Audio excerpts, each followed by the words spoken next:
சாமி 9ல் ராகு 3ல் கேது சொல்லுங்கள் சார். எல்லாம் பிரமாதம் எல்லாம் கிடைக்க போகுதுன்னு சொல்லுவாங்க. இந்த 9 இருக்கிற ராகுகளை கூப்பிட்டா தந்தையும் இவரும் பிரிந்த நிலையை காமிக்கும். இந்த உலகத்தில் ராகு கேது புத்திகள் நடக்கும்போது தான் மனிதன் மிகப்பெரிய கஷ்டத்திற்கு ஆளாகிறான். இந்த 9ல் ராகு பணி செய்யும் இடத்தில் தனக்கு மரியாதை கிடைக்காது.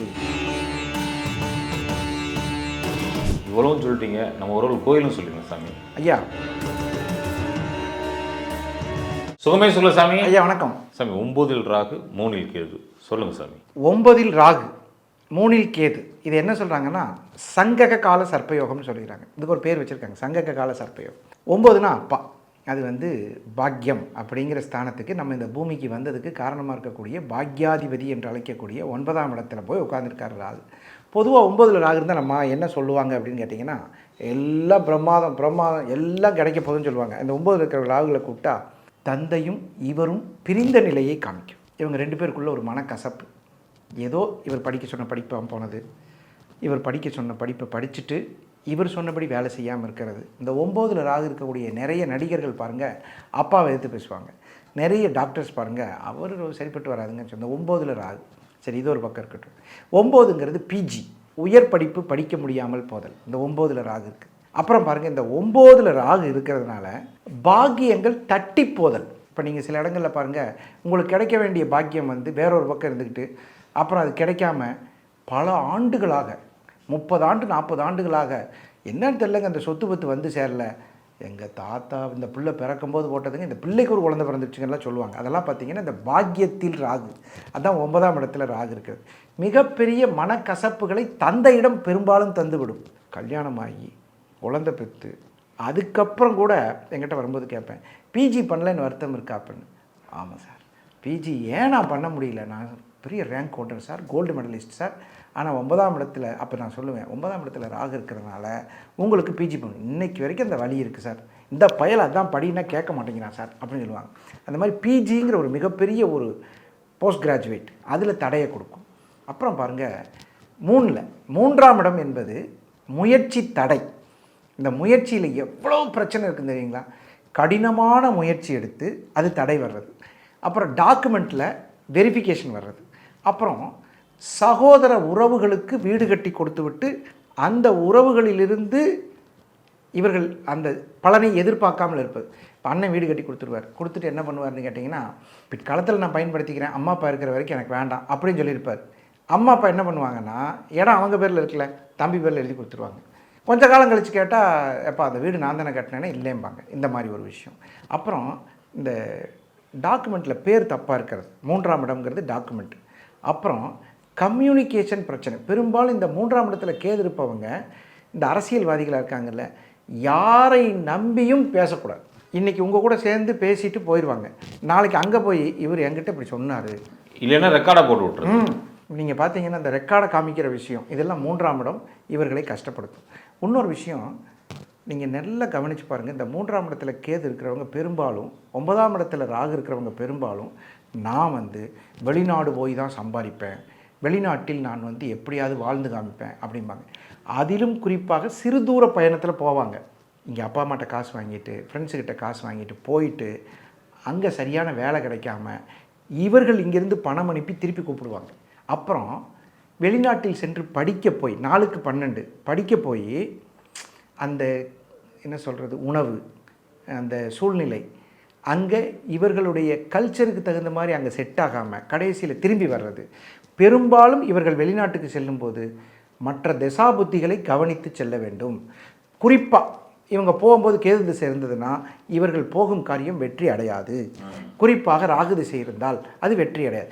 மற்ற தசாபுத்திகள் இவங்களுக்கு நல்லா இருந்து நல்லபடியாக இருந்து எல்லாம் செஞ்சதுன்னா கண்டிப்பாக இவங்களை போயிட்டு வந்துடுவாங்க. இந்த காலகட்டத்தில் சில பேருக்கு பார்த்திங்கன்னா, ஒரு ஆயில்ய நட்சத்திரத்தில் பிறந்திருப்பாங்க, படித்து ஆயில்ய புதன் திசை முடிஞ்சு கரெக்டாக வெளிநாடு போகிற டைமில் கேது திசை வந்துடும். 3ஆம் இடத்துல கேது இருக்கும். இதெல்லாம் தோணும். அப்புறம் இன்னொன்று பாருங்கள். இல்லை சாமி, இப்போ எனக்கு ஒரு சந்தேகம் என்னென்னா, நீங்கள் தசையை பற்றி சொல்லிட்டீங்க, இப்போ அதே புத்தி நடந்துச்சுன்னு வச்சுக்கோங்க, ஏதோ ஒரு தசை நடக்குது, அப்போ ராகுவோ கேதுவோ புத்தி நடக்குது, அப்போ இந்த பிரச்சனை வருமா உங்களுக்கு? இந்த உலகத்தில் ராகு கேது புத்திகள் நடக்கும்போது தான் மனிதன் மிகப்பெரிய கஷ்டத்திற்கு ஆளாகிறான், பயங்கரமான கஷ்டப்படுவோம். இப்போ பாருங்கள், ஒருத்தருக்கு 3ஆம் இடத்துல கேது, 3ஆம் இடத்துல கேது இருக்கும்போது அவருடைய வாழ்க்கையில் அந்த கேது திசை வரும்போது மிகப்பெரிய சிரமங்களை கஷ்டப்படக்கூடிய ஒரு சூழ்நிலையை கொடுக்கும். தசை கேது திசை இருக்குது, கஷ்டம் கொடுக்குது, நீங்கள் சொல்லிட்டீங்க, கேட்டேன். இப்போ தசை வந்து ஒரு சுக்கிர தசை நடக்குது, இல்லை சூரிய தசை நடக்குது, எந்த திசை வேணாலும் அந்த டயத்தில் ராகு புத்தியோ கேது புத்தியோ வருது, எப்படி இருக்கும் அவங்க வாழ்க்கை? கண்டிப்பாக புத்தி தசை என்ன திசையாக இருந்தால் லாங் டேர்ம், புத்தியாக இருந்தால் கம்மி டைம், அவ்வளோதான் வித்தியாசம். ஆனால் கஷ்டத்தை கொடுத்துரும். கஷ்டத்தை கொடுத்துரும். அப்போ எல்லா திசையிலுமே ராகு புத்தி கேது புத்தி வருமே, அப்போ அவங்களுக்கு கஷ்டம் தான். கண்டிப்பாக திசை வலுவாக இருந்து விட்டால் அங்கே தான் நீங்கள் பாருங்கள், ஒரு சிஎம் ஒரு சேர்மன் நல்ல திசை வலுவாக இருக்குது, அப்போ கூட பாதிக்கும். அந்தந்த திசை கொடுத்ததில் இது பாதிக்காது. இப்போ நீங்கள் 1 லட்ச ரூபா சம்பளம் வாங்குறீங்க, அது வந்து சுக்கிர திசைன்னு வச்சுக்கோங்க. அந்த சுக்கிர திசையில் 1 லட்ச ரூபா சம்பளம் ஆகிட்டுருக்கீங்க. திடீர்னு உங்களுக்கு ராகு புத்தி வரும்போது டிரான்ஸ்ஃபரை கொடுத்து இன்க்ரிமெண்ட்டை கொடுத்து டார்கெட் அதிகப்படுத்தி கஷ்டப்படுத்தும். நீ போன தடவை பண்ணது நீ இம்ப்ரூவ்மெண்ட் பண்ணப்பா, உங்களுக்கு சம்பளம் இன்க்ரீஸ் ஆகிடுச்சா, இது இன்க்ரீஸ் ஆகிடுச்சா, ஆனால் டார்கெட் அதிகமாயிடும். இவர் என்ன தெரியுமா சொல்கிறார், அதுலேயே இருந்திருக்கலாம் அப்படின்னு நினைப்பாங்க. அதே நேரத்தில் இந்த வரன் தேடும்போது சுக்கிர திசை ராகு புத்தியில் ஒரு பொண்ணு எல்லா விஷயத்துலையும் கரெக்டாக இருக்கும். இவங்க என்ன ஆசைப்பட்டுருவாங்கன்னா, இதை விட அந்த பிள்ளை பண விஷயம் நிறைய வச்சுருக்கு, 2-3 வீடு வச்சுருக்காங்க, நகை நிறைய போடுறாங்கிறாங்க, இங்கேருந்து அங்கே ஜம்ப் பண்ணி அங்கே போக வச்சிரும். கடைசியில் இவர் வீட்டோட மாப்பிள்ளையாக போகிற மாதிரி ஆயிடும். இதுதான், அதாவது கொடுத்து கெடுக்கும், இல்லைன்னா கெடுத்து கொடுக்கும். இதுதான் இந்த திசைகளோட வேலையே. இந்த ராகு கேதுக்களினுடைய வேலை என்னென்னா, கூட்டு போய் நிறைய கொடுத்து கெடுத்து வச்சு. என்ன பண்ணுறது, எங்கள் அப்பா அம்மா நல்லா வளர்த்தாங்க, இன்றைக்கி நான் மாமனார் மாமியார்ட்ட செட்டில் ஆகிட்டேன், என்ன பண்ணுறது அப்படின்னு சொல்லி இருந்துக்குவாங்க. இல்லை பொண்ணு விட்டுட்டு போயிடும். நான் எவ்வளவோ சொன்னேங்க, அந்த பிள்ளை நல்ல பிள்ளைங்க, நீங்கள் நிறைய கேள்விப்பட்டலாம், கல்யாணத்துக்கு முடிஞ்சோடனே சொல்லுவாங்க, அந்த பிள்ளை ரொம்ப நல்ல பிள்ளைங்க, பார்த்தாலே பரிதாபமாக இருக்கும், அந்த பிள்ளையை நாங்கள் வேணான்ட்டு இந்த பிள்ளையை கட்டணும், அதுக்கு தான் அவ்வளோ அனுபவிக்கிறோம் அப்படிலாம் சொல்லுவாங்க. அதெல்லாம் பார்த்தீங்கன்னா இந்த 9ஆம் இடத்தில் ராகு இருந்து, இந்த 9ஆம் இடத்துல ராகு இருக்கிறவங்க எல்லாருமே பார்த்தீங்கன்னா பேனா வாங்கினாலும் 3 பேனா வாங்குறது, இடம் வாங்கினாலும் இங்கே வாங்க, அங்கே நல்லா இருக்க இடம் நான் வாங்கியிருக்கேன் நீங்களும் வாங்குங்கன்னு சொல்லி வாங்கிடுறது. கடைசியில் இந்த இடத்தை அவர்களுக்கே விற்கக்கூடிய ஒரு சூழ்நிலை வரும். யாருக்கு ரெஃபர் பண்ணாங்களோ அவங்களுக்கே விற்கக்கூடிய சூழ்நிலை. இந்த மாதிரிலாம் 9இல் ராகு இருந்துட்டு, அதாவது பாக்கியம் என்ற இடத்தில் ராகு பிரம்மாண்டத்தை காமிக்கிறது.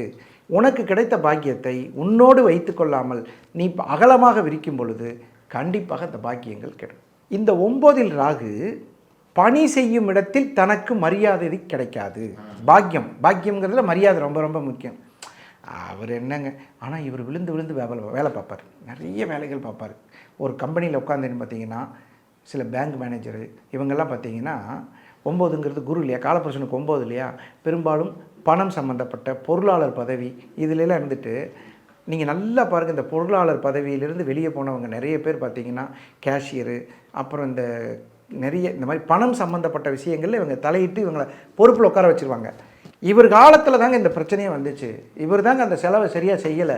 இவர் 8 லட்ச ரூபா கொடுத்துருந்தா அதை கரெக்டாக பார்த்துருக்கலாங்க, இவர் வேண்டான்னு விட்டுட்டாருங்க. இந்த பொருளாளர் பதவியில் ஏற்படக்கூடிய 9ஆம் இடத்து பாக்கியம் பிரச்சனை. வேலை செய்யும் இடத்தில் மரியாதை கிடைக்காது.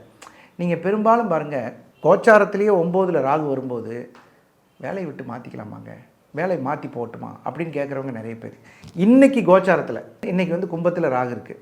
இந்த கும்பத்தில் ராகு இருக்கும்போது மிதுன ராசிக்காரர்களுக்கு வந்து 9ஆம் இடத்துல ராகு இருக்குது. 3ஆம் இடம் சிம்மக்கேது வந்து உங்களுக்கு சாணக்கிய கேதுன்னு பேர். சாணக்கிய கேதுன்னு என்னென்னு தெரியுமா, ஒரு விஷயத்தை அவங்ககிட்ட கொடுத்துட்டிங்கன்னா 100% வெற்றியை கொண்டு வந்து கையில் கொடுத்துருவாங்க. சாணக்கிய கேது. சிம்மத்தில் கேது இருக்கிறவர்களை நண்பர்களாக வைத்துக்கொள்வது, நீங்கள் ஒரு பிரச்சனையில் மாட்டிக்கிட்டீங்க, அந்த பிரச்சனையிலேருந்து ஈஸியாக அவங்கள காப்பாற்றிடுவாங்க. இப்போ மிதுன ராசிக்காரர்களுக்கு சிம்மத்தில் கேது, ஏதாவது ஒரு சின்ன சிக்கல்லையோ ஏதாவது ஒரு விருத்தங்கள்லையோ ஏதாவது ஒரு சிக்கலோ இருந்தால் கண்டிப்பாக மாற்றிக்கலாம்.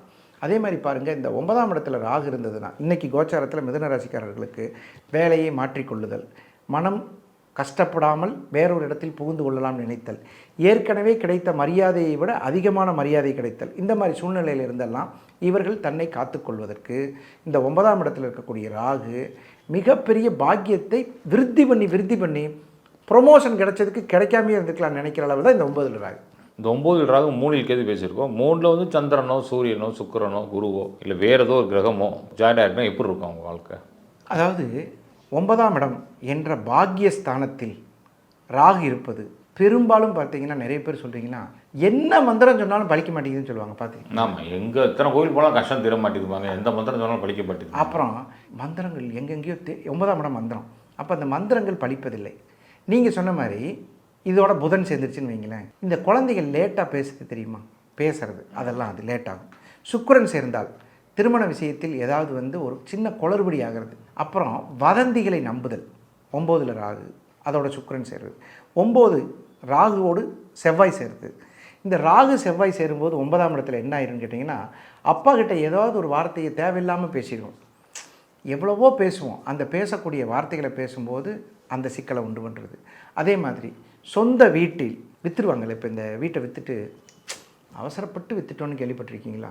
ஒரு வாரம் பொறுத்திருந்தால் பரவாயில்ல. அதே மாதிரி இந்த ஷேர் மார்க்கெட்டில் பாருங்கள், விட்டுட்டு நேற்று விற்றதுக்கு இன்றைக்கி விற்றுருக்கலாம், நாளைக்கு விற்றுருக்கலாம், அது என்னங்க நம்ம விற்றோன்னே தான் ரேட் ஏறுது அப்படின்னு சொல்லுவாங்க, கேள்விப்பட்டிருக்கீங்களா? இந்த மாதிரிலாம் நடக்கும்.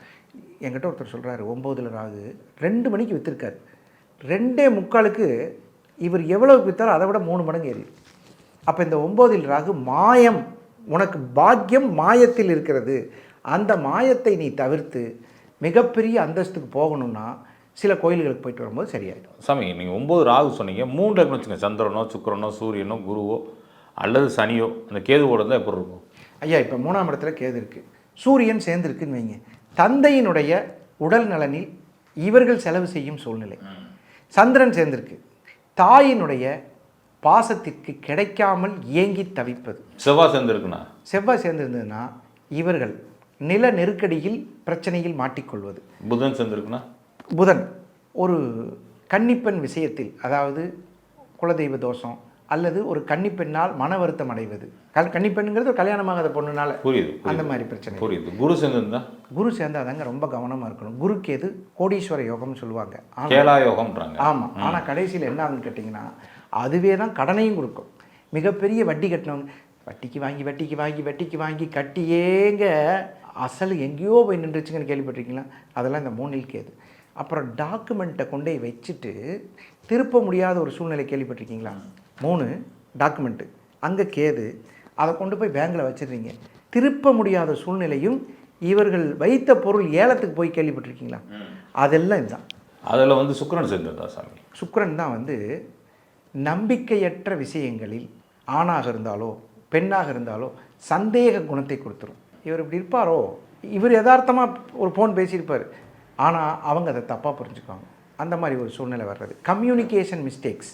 அப்புறம் உடம்புகளில், அதாவது உடல்நிலையில் ஹார்மோன் டிஃபெக்ட்ஸ். நான் ஒரு டீ காஃபி கூட குடிக்க மாட்டேங்க, தேவையில்லாத எதுவும் சாப்பிட மாட்டேன், நான் பியூர் வெஜிடேரியன்.